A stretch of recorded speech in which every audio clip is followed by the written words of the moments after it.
Saya bernama Bino Budianto sebagai pengampu mata kuliah pengantar ilmu ekonomi.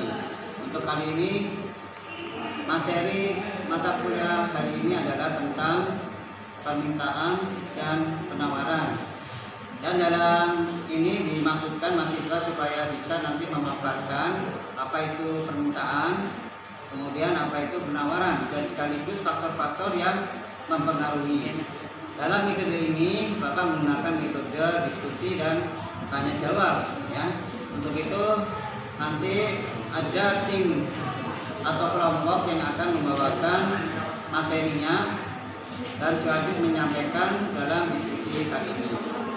Ya, silakan untuk kelompok 1 untuk dimulai. Baik, saya mulai. Bismillahirrahmanirrahim. Assalamualaikum warahmatullahi wabarakatuh. Waalaikumsalam warahmatullahi wabarakatuh. Kami dari kelompok 1 ingin mempresentasikan hasil diskusi kami mengenai hukum permintaan dan penawaran. Sebelumnya, perkenalkan, nama saya Siti Hardianti. Saya di sini sebagai moderator. Dan di samping kiri saya ada Kang Wahyudi, dia sebagai pemantik. Dan di sebelah Kang Yudi ada Kang Wawan, dia juga sebagai pemantik. Dan di sebelah kiri saya kanan ada Kang Aep sebagai notulen. Untuk mempersingkat waktu, saya serahkan kepada pemantik.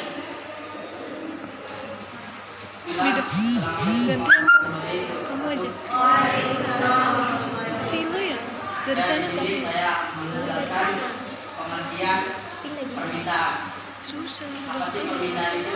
Permintaan atau demand merupakan keinginan konsumen untuk membeli suatu barang pada tingkat harga yang tertentu. Nah, itu ada beberapa faktor yang mempengaruhi tentang permintaan. Satu, itu harga barang itu sendiri. Maksudnya, jika harga satu barang semakin murah, maka permintaan terhadap barang itu semakin bertambah. Hal ini membawa kita ke hukum permintaan yang menyatakan bila harga suatu barang naik, maka permintaan konsumen akan turun, dan sebaliknya kalau barang itu turun, maka permintaan itu semakin banyak. Nah, itu penjelasan dari harga barang itu sendiri.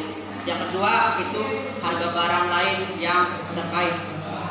Harga barang lain yang terkait dapat mempengaruhi permintaan suatu barang, tetapi kedua macam barang tersebut mempunyai keterkaitan. Barang terdapat bersifat substitusi atau pengganti dan bersifat komplement, penggenap.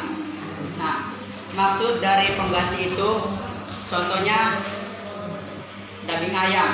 Nah, daging ayam jika barangnya lagi naik, pasti harga daging sapi itu turun. Jadi relatif konsumen akan membeli daging sapi itu. Nah, itu dari harga barang lain yang terkait. Yang ketiga, tingkat pendapatan per kapita. Tingkat pendapatan per kapita dapat mencerminkan daya beli. Makin tinggi tingkat pendapatan, daya beli makin kuat, sehingga permintaan terhadap suatu barang meningkat. Maksudnya itu di suatu bazar buku. Nah, suatu bazar buku itu ada dua orang membeli suatu buku. Nah, si A ini membeli satu buku dengan seharga 80.000. Nah, 80.000 itu dia pendapatannya itu sebulan 500. Nah, sedangkan si B itu membeli bukunya 2. Kenapa 2? Karena dia per bulannya mendapatkan gaji 1 juta rupiah. Nah, itu maksud dari tingkat pendapatan per kapita. Yang keempat, selera atau kebiasaan. Nah, contoh dari selera atau kebiasaan ini, contohnya itu bahan pokok beras. Nah, beras itu di Indonesia itu sudah kebiasaan atau selera kita. Nah, semakin kita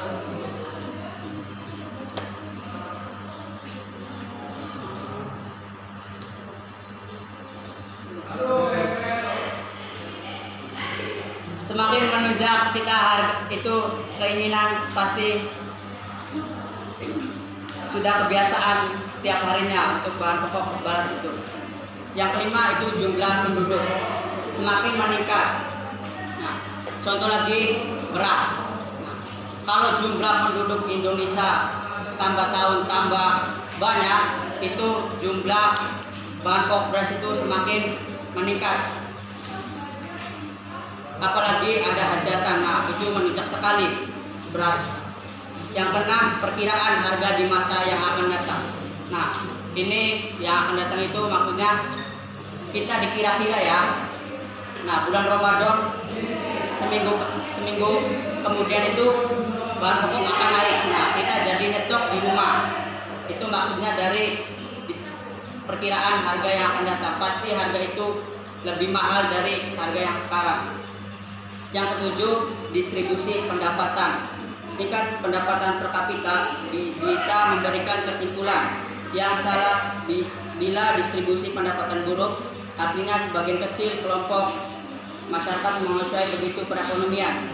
Jika distribusi pendapatan buruk, berarti daya beli secara umum melemah sehingga permintaan terhadap suatu barang menurun. Nah, itu maksud dari suatu perdesaan. Nah, jika perdesaan itu perekonomiannya lagi tinggi, maka daya beli juga semakin banyak, dan sebaliknya. Yang kedelapan, usaha-usaha produsen meningkatkan penjualan. Sekarang kalian udah tahu kan, nggak usah ke pasar, nggak usah ke toko, tinggal di rumah cacet-cacet HP sudah barang, sudah datang. 3 hari sebelum 3 hari kemudian kamu cacet-cacet HP, barang sudah ke rumah. Maksud dari itu, kamu share di Facebook, di WA, di IG, pasti banyak yang beli, nggak usah ke toko lagi. Banyak iklan-iklan di TV. Nah, itu maksud dari usaha-usaha produsen meningkatkan penjualan. Nah, itu dari faktor-faktor yang mempengaruhi tentang permintaan. Nah, ini fungsi dari permintaan. Fungsi permintaan adalah permintaan yang dinyatakan dalam hubungan matematis dan dengan faktor-faktor yang mempengaruhinya. Nah, itu fungsi permintaan. Ini yang terakhir, kasus pengecualian. Kasus pengecualian itu ada barang yang enggak masuk dalam hukum permintaan. Apa saja itu? 1. Barang yang memiliki spekulasi atau emas. Nah, harga emas itu semakin tahun semakin naik. Coba kalian bayangkan, kalau hari ini kalian beli emas 1 gramnya berapa, pas nanti tahun depan pasti harga emas itu naik. Yang kedua, barang prestisi, barang mahal. Nah, barang endorse apa ya? Endorse. Barang itulah maksudnya, itu barang endorse. Atau barang event. Barang event ini maksudnya ada suatu toko ya, pakaian yang dijual oleh penjual pakaian bekas. Apabila harga pakaian bekas tersebut turun, permintaan akan barang tersebut turun juga. Karena asumsi masyarakat dengan harga, berarti mutu barang tersebut juga rendah, dan sebaliknya. Terima kasih, itu penjelasan dari permintaan. Kurang lebihnya mohon maaf. Wassalamualaikum warahmatullahi wabarakatuh. Waalaikumsalam.